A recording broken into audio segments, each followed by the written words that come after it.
So we talked a moment ago about ceramics and firing designs onto ceramic items. And you saw a moment ago how a decal is applied. So these are the kilns. This is where they actually get fired. This stuff is what's called kiln furniture. This holds up shelves, and this helps to separate shelves. You can stack plates in here like this.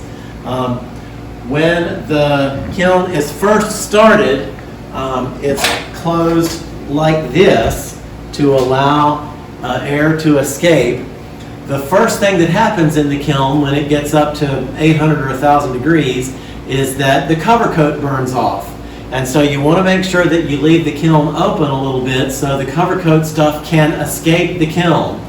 If you don't, then it'll resettle on the items that are in the kiln and make them bumpy and make the image less good.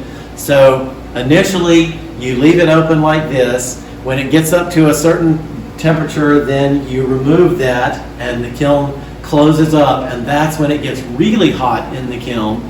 It can get up to as much as 1700 or 1800 degrees. This kiln is operating at this moment, and you can see its prop is now taken out.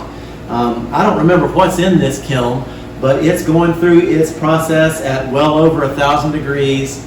The ceramic pigments melt, and the glaze that's on the item melts a little bit, and so the ceramic pigments get integrated into the glaze, and they become a permanent part of the piece. So almost everything that we do is dishwasher safe, except for things with gold on them.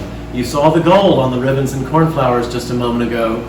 If you've got a ceramic item with gold or platinum or any other precious metal on it, don't put that one in the dishwasher, because the dishwasher will etch that metal off. But once it goes in here, it becomes a permanent part as long as you don't dishwash precious metals. Now, let's go look at how the ceramic decals are printed.